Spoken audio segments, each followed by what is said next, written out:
Okay, we're here in Sirlong. We're right on the border of Qinghai Province and Sichuan Province in western China. High on the Tibetan Plateau here, we're at 3,700 meters. The mountain behind us is called Hudawe, and this is a sacred mountain.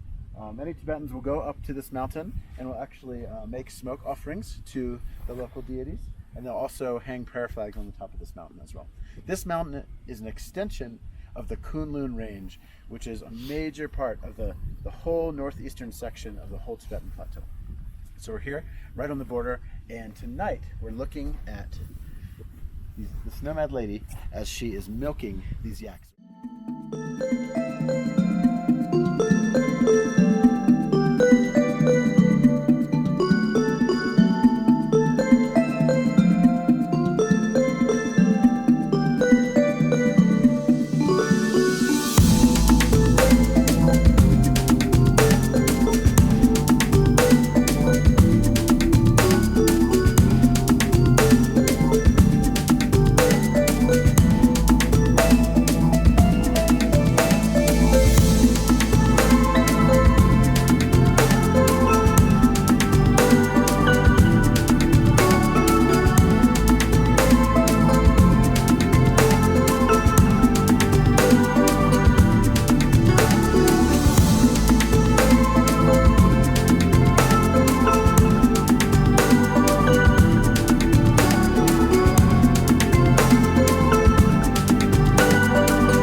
Okay, it's 7:30 p.m.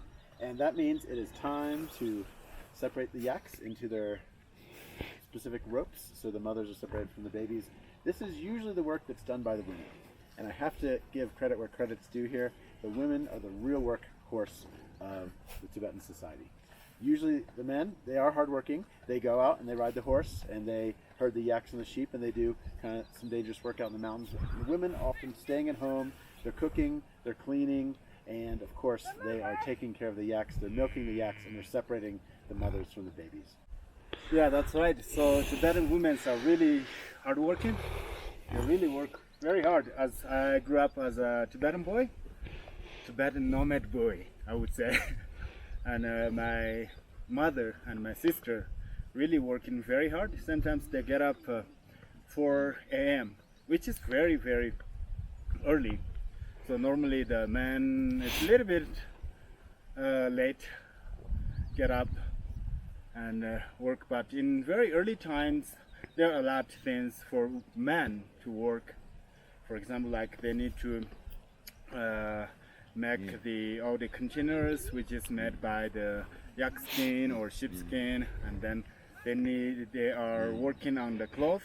But because of all the changes right now, it's really become very convenient, and so it's become like there's not much things for men to work on, but they're also not really moving on the milking and making butter and then all those things left for women.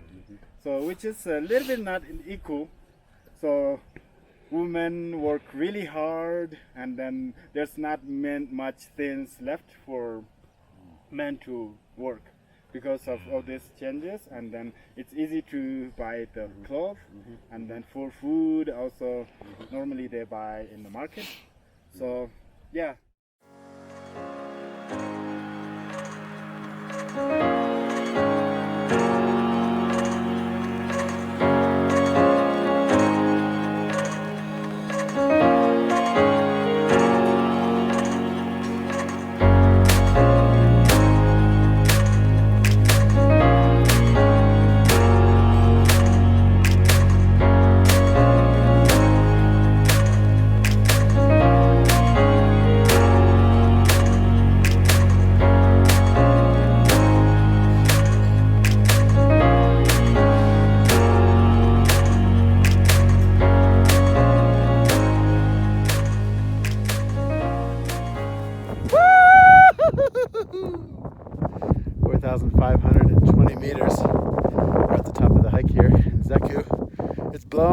windy, a little snowy. 7:30 at night. Thank God for summer. It's still light outside. You still have another hour of light. So we're heading down the mountain. Not staying up here too long because it is windy. But beautiful Tibetan prayer flags here, overlooking this beautiful village. Tibetan nomad camp down there in these valleys where yaks graze on the green grass. And this is the high Tibetan Plateau.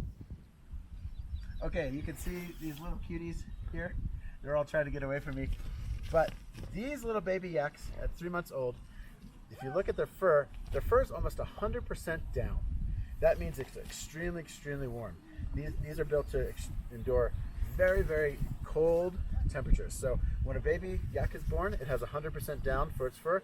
And then as it gets progressively older, less and less of its fur is the down material, and it makes that up by having more fat in its body. And so these babies are little fluff balls of 100% down. Once they're about 3-4 years old, only about 10 to 15% of their fur is going to be that really warm down, but they're going to have more fat on their body to keep them warm in the winter. Okay, we're standing in front of this little shaggy yak here.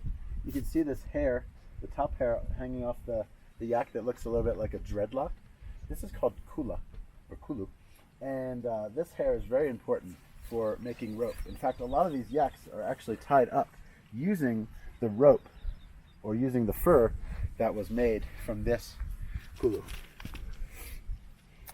As you can guess, this fur is very warm and very useful for making all sorts of things in Tibet, including rope, but they use it for slingshots and many other things in their daily life as well. Okay, I'm here with my dear friend Kuntar, who grew up as a nomad boy in hills very close to here in Zeku in Qinghai Province. And I want to ask our good friend Kuntar if we're a little bit curious about what it's like to grow up as a nomad. So Kuntar, for you, what was the hardest thing growing up as a nomad in the mountains? Yeah, as a nomad child, when I was young, at almost 10 to 15, I was lived in the nomad area in Zeku. So at that time, I was also enjoyed this kind of life while we here. At the daytime, for the children, we need to carry all these babies, small babies. You carry the baby because they cannot, the babies and mothers cannot be together at the daytime.